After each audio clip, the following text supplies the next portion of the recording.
la première liste de la saison. Ça y est, elle est sortie aujourd'hui. Donc le match contre la Croatie, ça se jouera le 17. D'ailleurs, ce choix de la Croatie, évidemment, un adversaire qu'on connaît bien. J'imagine que c'était voulu. Il y avait une volonté de jouer cette équipe. Qu'est-ce qu'on va travailler un petit peu contre la Croatie? Bah, la Croatie, pour une raison assez simple que tout le monde, je pense, a compris, c'est que on est face à une nation qui aura à peu près les mêmes caractéristiques que la Serbie, qui nous sera opposée pour le championnat, les qualifications de la Coupe du Monde. Donc, c'est se préparer. Évidemment, on ne va pas manquer de respect à la Norvège, mais on se prépare surtout pour jouer la Serbie. Et donc, la Croatie, c'était la meilleure option pour avoir une Serbie, bis, quoi, on va dire. Voilà. Ouais. Donc c'est pour ça on a fait ce choix-là, avec en plus une nation contre lesquelles, évidemment, on a des bons souvenirs, donc des très mauvais au départ, hein, on avait perdu trois fois sur les trois premières rencontres qui nous ont opposés à cette nation. Et puis après, on a été capable d'aller gagner chez eux. C'est notre dernier match, voilà, et c'est un très bon souvenir, puis c'était la qualification au championnat d'Europe. Ouais. Donc ça serait peut-être un signe du destin. Très bien. Mais du coup, donc sur cette liste, voilà, elle est tombée à 14 heures. J'ai envie de dire, il n'y a pas d'énormes surprises, en tout cas, des joueurs plutôt cadres qu'on a l'habitude de voir aussi depuis, en tout cas, la saison dernière. C'était voulu aussi commencer à préparer justement ces qualifications pour la Coupe du Monde qui vont arriver quand même assez vite.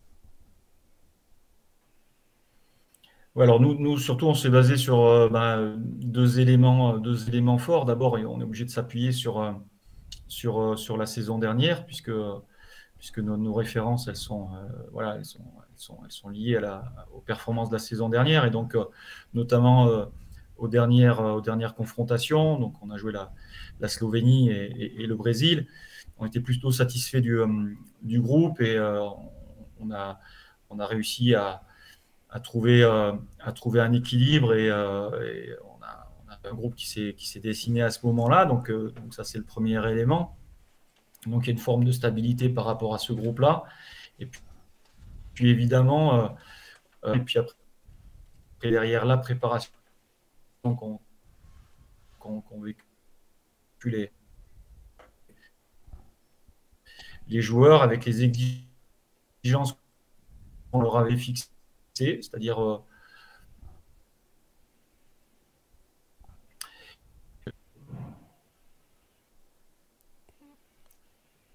Ouais, on t'a entendu, on a entendu quasiment l'intégralité. Il y a eu des petites coupures à la fin, mais on a entendu quand même voilà, l'idée de continuer avec le groupe aussi de l'année ouais, dernière, les exigences.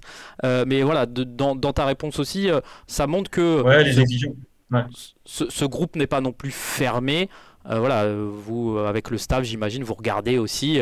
Non, non, Euh, c'est surtout pas c'est surtout pas le message que je veux envoyer. Après, c'est vrai on a ces références-là par rapport à la saison dernière, puis aussi la première journée de championnat, et des joueurs qui aujourd'hui sont dans des structures qui leur permettent de s'entraîner de s'épanouir dans leur futsal. Et pour nous, c'était une condition indispensable pour continuer avec nous. Ouais, et puis sur la première journée, on a vu des joueurs en forme. On pense à Sid Bellage, Aaron Izakei, Abdessamad Mohamed, Sohel Moudine.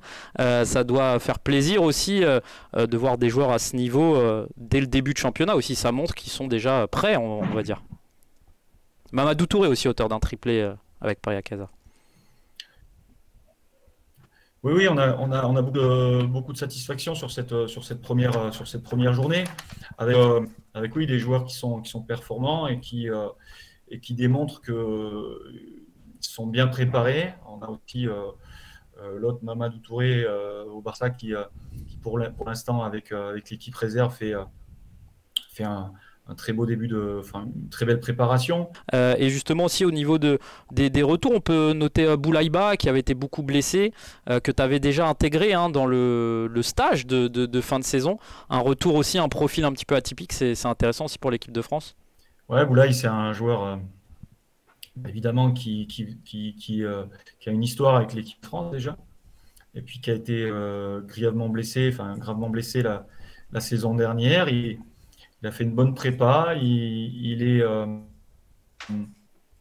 Et puis après, derrière, voilà, on verra comment les choses se passent. Mais Boulaye, c'est un joueur atypique, tu l'as dit, mais c'est surtout un très très bon joueur.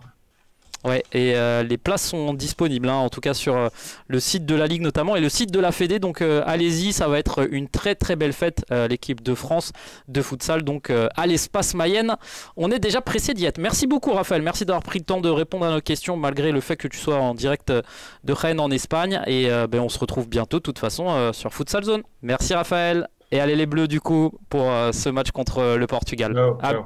à très vite, ciao ciao.